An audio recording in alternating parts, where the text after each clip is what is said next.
ओम शांति। भगवान की योजना को आप समझ नहीं पाते हैं। देखिए, भगवान वास्तव में हमारे लिए क्या क्या योजना बना करके तैयार करते हैं, हम उसको समझ नहीं पाते हैं। और जब हमारे जीवन में कोई दुख आ जाता है, कष्ट आ जाता है, तो हम बहुत परेशान हो जाते हैं। लेकिन उसके पीछे क्या सच छिपा हुआ होता है, उसको हम देख नहीं पाते हैं, क्योंकि उसके आगे की योजना क्या है वो हमें पता नहीं होता है। तो कई बार तो हम भगवान को भी अशब्द बोलने लगते हैं। पहले एक और वीडियो ऐसा बनाया था कि भगवान आपके लिए अच्छी-अच्छी योजनाएँ बनाते हैं, तो उस पर बहुत लोगों ने कमेंट किया था कि अरे! इसमें भगवान ने मेरे साथ ऐसा हो गया है। किसी एक बहन ने कमेंट किया था कि मेरे पति ने शरीर छोड़ दिया है, 1 साल हमारी शादी को हुआ था, अब इसमें मेरे साथ क्या अच्छा हुआ है। एक किसी ने और कमेंट किया था कि एक भाई ने कि मेरी पत्नी छोड़ कर के चली गई है, मेरे 2 छोटे-छोटे बच्चे हैं, इसमें मेरे साथ क्या अच्छा हो गया है। एक और बहन ने कमेंट किया था कि मेरे पति ने मुझे तलाक दे दिया है, मेरी एक छोटी-सी बच्ची है, अब इसमें मेरा क्या अच्छा किया है भगवान ने, मेरे साथ क्या अच्छा है। तो देखिए, जो हम प्रैक्टिकल घटनाएँ देखते हैं, आज हम उसी पर बस हमारा फ़ोकस होता है, उसी पर ध्यान होता है। तो आज आप सभी के इन्हीं कमेंटों को लेकर के वीडियो बनाया है और इसमें जो प्रैक्टिकल सच्चाई है वो आपके सामने बताने की कोशिश करते हैं। देखिए, हम इंसान की सोच एक सीमित होती है कि हम यहीं तक का सोचते हैं, आगे क्या होना है, कैसे होगा, उसके बारे में कोई पता नहीं होता है। लेकिन आपके लिए आगे क्या होना है वो उसको पता है। ईश्वर को पता है कि आपके साथ आगे क्या होने वाला है और क्या होना है। आपके साथ जो अभी हो रहा है या आपके साथ जो घटनाएँ घट गई हैं, इसके पीछे क्या रहस्य छिपा हुआ है, उस रहस्य को हम समझ नहीं पाते हैं। तो आइए आज आपको बताते हैं कि जो भी हमारे साथ होता है उसके पीछे कोई ना कोई कारण, कोई ना कोई रहस्य छुपा रहता है जो हमें नहीं पता होता है। तो आज इसी को लेकर के, इसी टॉपिक पर ये आप सभी के लिए वीडियो है। एक बार की बात है, किसी नगर में अपनी छोटी-छोटी 3 बच्चियों के साथ एक विधवा स्त्री रहती थी। जवानी में ही उसके पति ने शरीर छोड़ दिया था। उसकी 3 छोटी-छोटी बच्चियाँ थीं और उन तीनों को पालने का भार वो पति उस अबला पर डाल कर के चला गया। अब 3 छोटी-छोटी बच्चियाँ थीं, अब उनको लेकर के वो विधवा जाए तो बेचारी कहाँ जाए। छोटी-छोटी बच्चियाँ थीं, उनको घर अकेला छोड़ कर के कोई काम के लिए भी नहीं बाहर जा सकती थी। ऊपर से समाज की उल्टी-सीधी बातें उसको सुनने को मिलती थीं, जिससे वो कुछ नहीं कर पाती थी। अब बेबस लाचार उस महिला का कोई और चारा नहीं था, कोई सहारा नहीं था।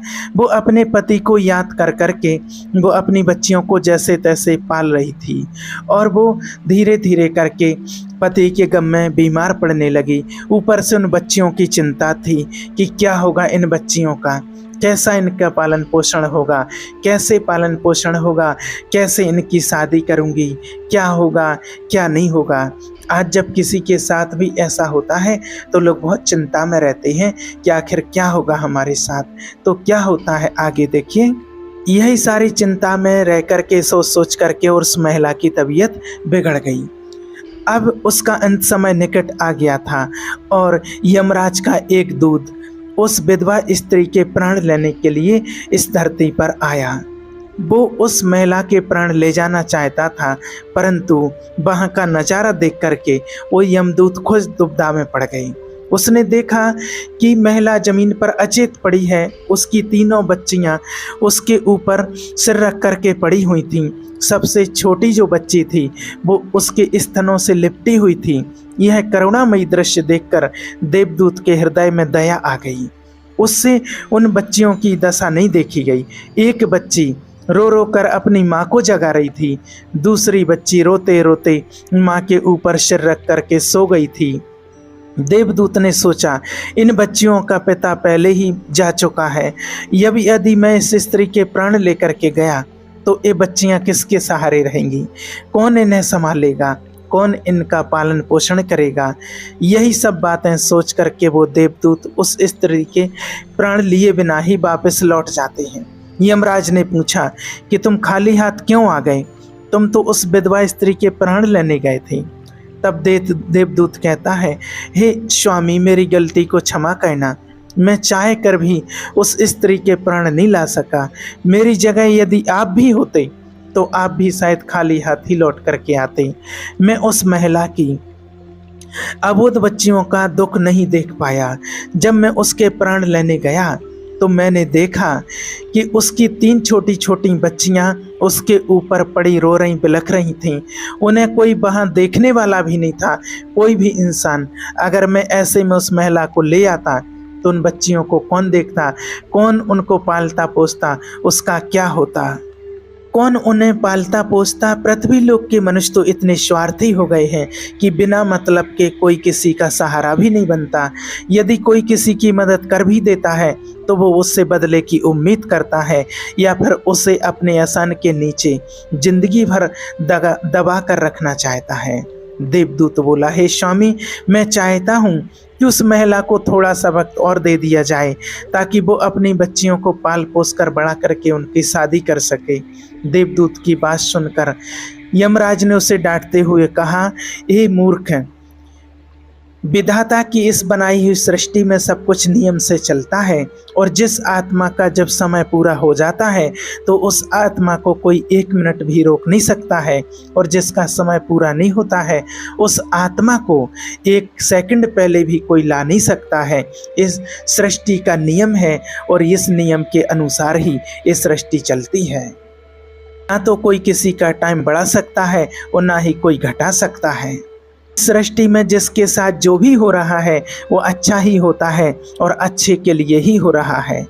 तुम कौन होते हो इस विधाता के लेख को बदलने वाले? तुमने उस महिला को ना लाकर इस विधाता की इस बनाई हुई सृष्टि में उसके नियमों का उल्लंघन किया है, और तुमने ये बहुत बड़ा अपराध किया है, इसलिए तुम्हें इसका परिणाम भोगना ही पड़ेगा। जाओ, जिस पृथ्वी के मनुष्यों से तुम्हारी ममता है उसी पृथ्वी पर मनुष्य बनकर अपना पाप भोगो। देवदूत कहने लगा, हे स्वामी, धरती लोक से मेरा उद्धार कब होगा और कैसे होगा? तब यमराज कहते हैं, हे दूत, धरती पर जाकर जब तुम 3 बार अपनी ही मूर्खता पर बहुत जोर से खिलखिलाकर हंसोगे तो तुम्हारा उद्धार हो जाएगा। इतना कहकर धर्मराज ने उस देवदूत को धरती पर भेज दिया। वो धरती लोक पर मनुष्य शरीर में आ चुका था। उसके शरीर पर वस्त्र नहीं थे। सृष्टि का एक नियम है कि जब कोई मनुष्य जन्म लेता है तो उसके शरीर पर कोई वस्त्र नहीं होता है, वो नग्न अवस्था में ही बालक जन्म लेता है।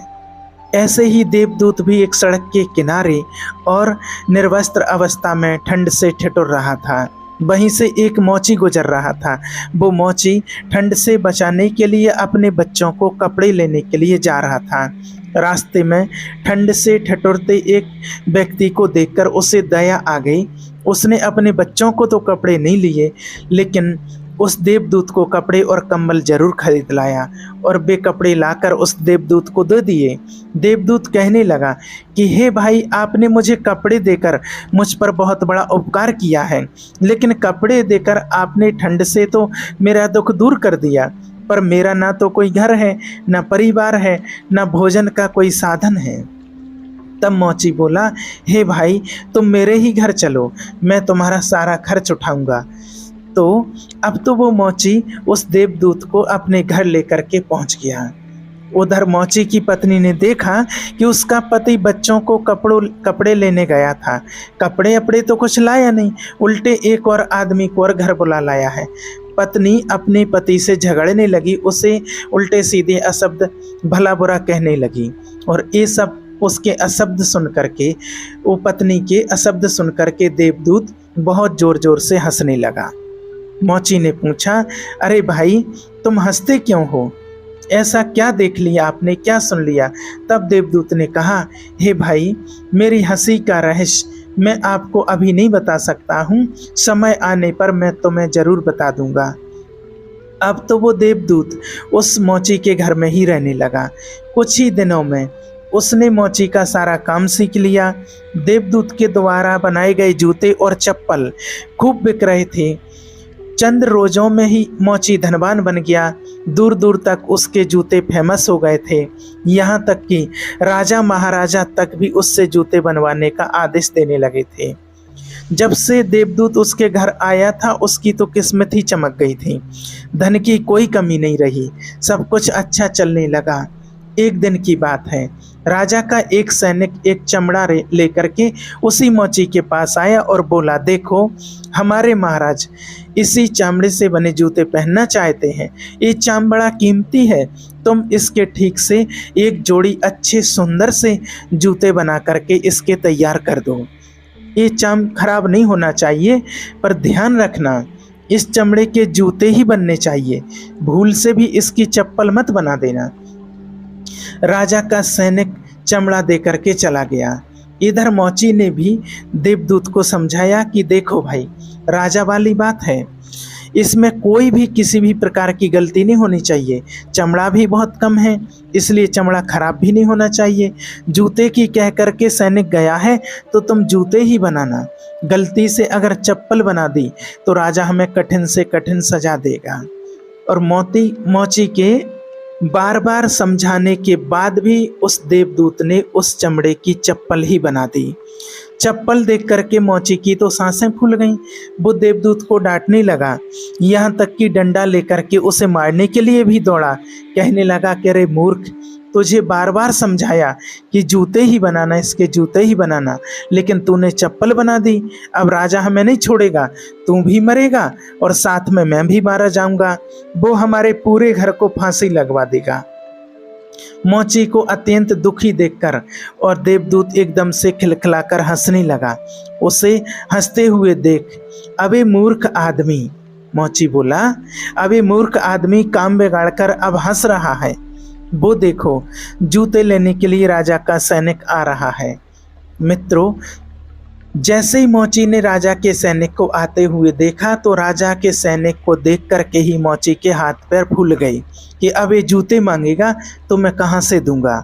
तब तक वो सैनिक पास में आ गया और बोला, हड़बड़ा करके फटाफट बोला, हे मोची भाई, कल जो मैं तुम्हें चमड़ा दे करके गया था उसके जूते मत बनाना, उस चमड़े की आप चप्पल ही बनाना, क्योंकि राजा साहब का देहांत हो गया है और यहाँ की ये प्रथा है कि मरने वाले व्यक्ति को चमड़े की चप्पलें पहनाकर अर्थी पर लेटाया जाता है। तो सैनिक की ये बात सुनकर के मोची को ऐसे लगा जैसे उसके मरे हुए शरीर में प्राण पड़ गए हों। उसके हाथ से डंडा छूटकर जमीन पर गिर पड़ा और उसने देवदूत के पैर पकड़ लिए और उससे नाना भांति से माफ़ी मांगने लगा। और देवदूत मोची की इस हरकत पर खूब ज़ोर ज़ोर से खिलखिला करके हंसने लगा। मोची ने पूछा, हे भाई, तुम क्यों हंस रहे हो? तब देवदूत बोले, हे भाई, समय आने पर मैं अपने हंसने का कारण बता दूंगा। कुछ दिन के बाद क्या होता है, उसी मोची की दुकान पर कुछ दिन के बाद 3 लड़कियां एक बुढ़िया के साथ आई हुई थीं। उन तीनों लड़कियों की शादी किसी राजाशाही घराने में होने वाली थी और वो अपने लिए सुंदर जूते बनवाने के लिए उनका नाप देने के लिए आई हुई थी, क्योंकि उन तीनों की शादी किसी राजा के लड़के से होने वाली थी। उन लड़कियों को देख करके देवदूत ने पहचान लिया कि ये वही तीनों लड़कियां हैं जिनकी माँ को न ले जाने के कारण आज मैं अपने किए की सज़ा भोग रहा हूँ। पर ये लड़कियां तो अब जवान हो चुकी हैं और काफ़ी सुंदर भी हैं और किसी अच्छे घर में पली बड़ी, राजाशाही घर में पली बड़ी मालूम पड़ रही हैं, ऐसा लगता है। तब वो जो उनके साथ में बुढ़िया थी वो बोली कि हाँ बेटे, इनकी माँ इन्हें बचपन में ही छोड़ करके चल बसी थी, इनका कोई सहारा नहीं रहा था, तब मैंने इन्हें अपनी गोद ले लिया था। मेरे पास तो करोड़ों की दौलत थी, पर दुर्भाग्य से मेरे यहाँ कोई संतान नहीं थी, मेरा कोई नहीं था, तो मैंने इन्हें अपने घर रख लिया, इन्हें पढ़ाया लिखाया, इनकी परवरिश की, पालना की अच्छे से, और आज बहुत ही ऊंचे घराने में राजा के लड़कों से इन तीनों कन्याओं का मैं विवाह करने जा रही हूँ। लड़कियों का भाग्य देख करके देवदूत सोचने लगा कि ईश्वर जो करता है अच्छा ही करता है। ईश्वर की जो योजना होती है उसको हम समझ नहीं पाते हैं कि उसकी क्या योजना होती है। बस हम प्रैक्टिकल में जो हमारे साथ घटना घटती है उसी के दुख को देख कर के हम दुखी होते रहते हैं, अपने भाग्य को और भगवान को कोसते रहते हैं। ये जवाब हम सभी के लिए है कि उसकी आगे की योजना क्या होती है। वो देवदूत सोचने लगा कि अगर इनकी माँ नहीं मरती तो ये तीनों भयानक गरीबी, भूखमरी और दरिद्रता में पड़ी रहती। इनकी माँ के मरने के कारण आज ये तीनों लड़कियाँ बहुत बड़े घराने की बहुएं बनने जा रही हैं, रानियाँ बनने जा रही हैं, और इस बुढ़िया की करोड़ों की संपत्ति की मालिक भी वो पहले ही से बन चुकी हैं।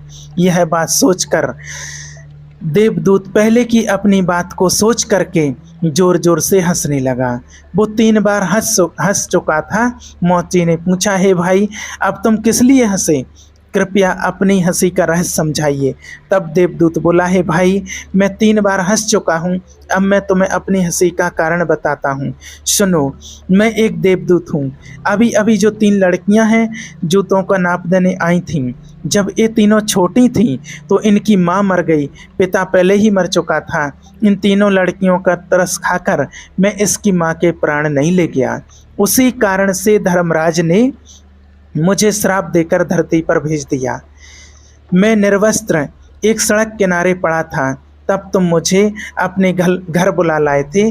घर आकर के तुम्हारी पत्नी खूब लड़ी थी, वो भी इसीलिए कि तुमने अपने बच्चों के कपड़ों से मुझे कंबल और कपड़े खरीद दिए थे। तब मैं पहली बार तुम्हारी पत्नी की मूर्खता को बहुत देख करके हंसा था। तुम्हारी पत्नी उन पैसों को देख करके दुखी हो रही थी जो तुमने मेरे ऊपर खर्च किए थे, पर तुम्हारी पत्नी उस लाभ को नहीं देख पा रही थी जो मेरे आने के कारण तुम्हारे घर की किस्मत बदलने वाली थी। दूसरी बार मुझे जब हंसी आई तो वो तुम्हारी मूर्खता को देख करके आई थी कि तुम राजा के जूते ना बनाने के कारण मुझे डंडा लेकर मारने के लिए दौड़े थे। उस समय तुम राजा के जूते वाली बात सोच रहे थे, पर तुम्हें ये नहीं मालूम था कि राजा के साथ में आगे क्या घटना घटने वाली है, जो राजा के जूतों से अधिक चप्पल की आवश्यकता उसे पड़ेगी। हम वही देखकर या सोचकर शोक या हर्ष मनाते हैं जो हम देखते हैं, पर हम उसे नहीं देख पाते हैं जो हमें दिखाई नहीं देता है कि आगे क्या होने वाला होता है। कई बार ईश्वर भी हमारे अच्छे के लिए, हमारी भलाई के लिए हमारे साथ बुरा करता है, पर हम उसी बुरे को देख करके परमात्मा को कोसने लगते हैं। हम उस सच्चाई को नहीं देख पाते हैं जो भविष्य में हमारे साथ होने वाला होता है। कई बार वर्तमान में हमारे साथ अच्छा होता है तब हम बहुत खुश होते हैं, पर भविष्य में हमारे साथ बुरा हो जाता है, उस घटना को हम नहीं देख पाते हैं। किसी घटना के साथ अच्छा या बुरा दोनों तरह के परिणाम जुड़े हुए होते हैं। हमें हर घटना को साक्षी होकर के और ड्रामा में मान करके उसको साक्षी होकर के देखते हुए चलना चाहिए। इस प्रकार से वो देवदूत मोची को समझा करके और वापस यमलोक चले गए। तो वास्तव में कहने का भाव कि रहस्य क्या छिपा होता है हमारे आगे की घटनाओं में, उसको हम नहीं देख पाते हैं। सच्चाई क्या है वो हम नहीं समझ पाते हैं आगे की। इसलिए हमें किसी घटना को देख करके दुखी नहीं होना चाहिए, ज़्यादा अपना धैर्य नहीं खोना चाहिए। आगे कुछ ना कुछ आपके लिए ईश्वर ने अच्छा ही सोच करके रखा होगा, अच्छी ही योजना आपके लिए बनाई होगी। ऐसा मान करके हमें अपने आप पर कंट्रोल और धैर्य रख करके ईश्वर में विश्वास रख के अपने कर्म पर विश्वास रखते हुए जीवन में चलना चाहिए। ओम शांति।